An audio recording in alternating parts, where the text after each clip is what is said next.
Have you ever felt like a ghost in your own home? Like you're there, but no one really sees you. That was my life for 22 years. I grew up in a house that wasn't a home. It was just a place where my family and I happened to live. On the surface, everything looked fine. We had a nice house, my parents had stable jobs, and we never went without. But beneath that perfect picture, there was this hollowness, a silence that was louder than any argument. My parents weren't monsters. They didn't scream or throw things. Their cruelty was quieter, more subtle. It was in the things they didn't say, the moments they didn't show up. My high school graduation? They were there, but they left before I even got my diploma to beat the traffic. My first art show, a small gallery exhibit I had poured my soul into? My mom said she had a headache, and my dad just forgot.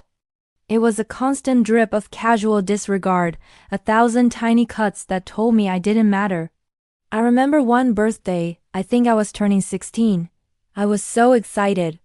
I'd been dropping hints for weeks about this specific art set I wanted. I woke up that morning, and there was nothing. No card, no happy birthday, nothing. I waited all day. When my dad got home from work, I asked him if he knew what day it was. He just looked at me blankly and said, "Tuesday." My heart just sank. Later that evening, my mom handed me a $20 bill and said, "Go buy yourself something nice." It wasn't about the gift. It was the complete lack of thought, the confirmation that I was just an afterthought. I became an expert at being invisible. I learned not to have needs, not to ask for anything, because the disappointment was too much to bear. I'd get good grades, win awards, achieve things. And I'd tell them, hoping for a spark of pride in their eyes.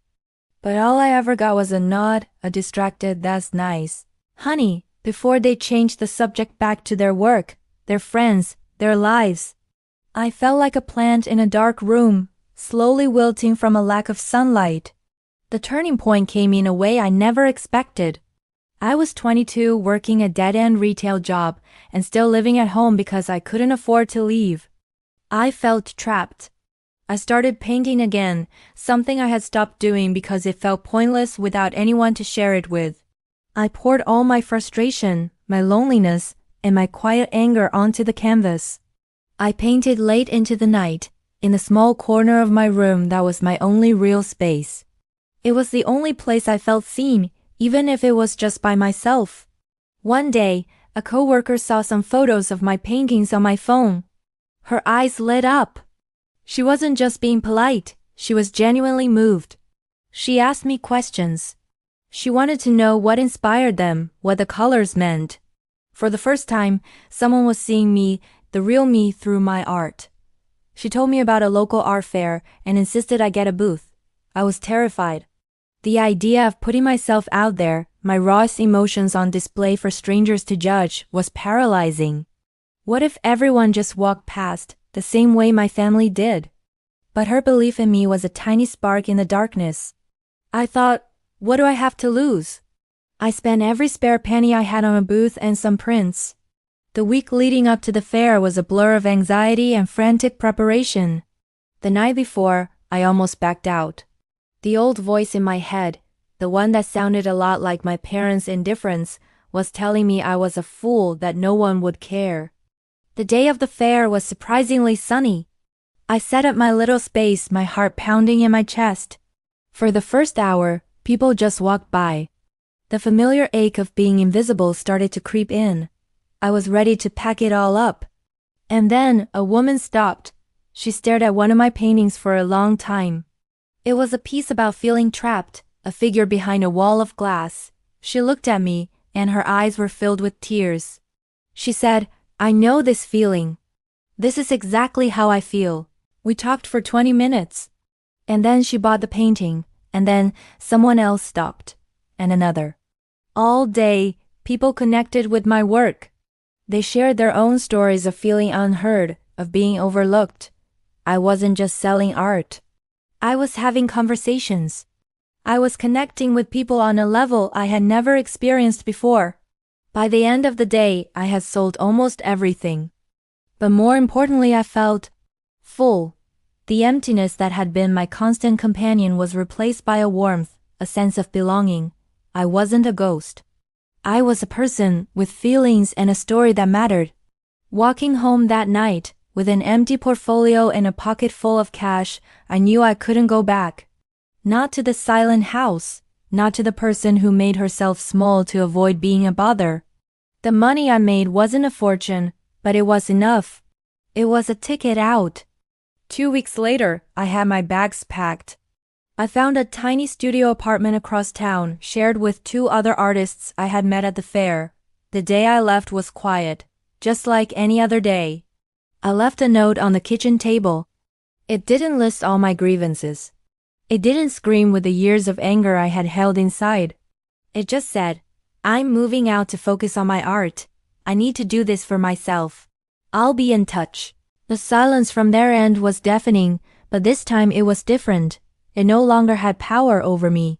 Their silence wasn't a reflection of my worth. It was a reflection of their inability to connect. My new life was chaotic and noisy and wonderful. My roommates and I would stay up late painting, critiquing each other's work with honesty and kindness, and celebrating every small victory. We cooked together, laughed together, and supported each other. I was finally experiencing what a family could feel like. A few months later, my mom called. She sounded confused. "Your room is so empty," she said. "When are you coming home?" The question hung in the air. For a split second, the old guilt tugged at me. But then I looked around my vibrant, messy, beautiful studio, at the paintings that lined the walls, and I found my voice. "I am home," I said, calmly and clearly. "This is my home now. If you like to be a part of my life, you are welcome to visit me here. But I won't be living under your roof again." It was the first real boundary I had ever set. And it was terrifying, but it was also the most empowering thing I had ever done. Our relationship is still a work in progress. They visit sometimes.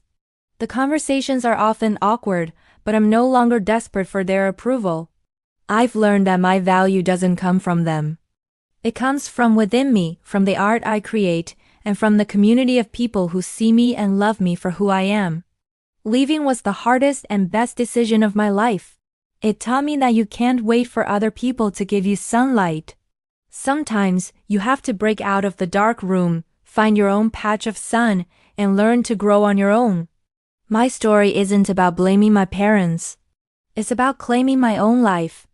It's about realizing that you are the artist of your own existence, and you deserve to paint it with the brightest colors imaginable. Thank you so much for listening to my story. If you've ever felt invisible, please know that you're not alone, and you have the power to find your light. Don't forget to like this video if it resonated with you and subscribe for more stories. See you next time.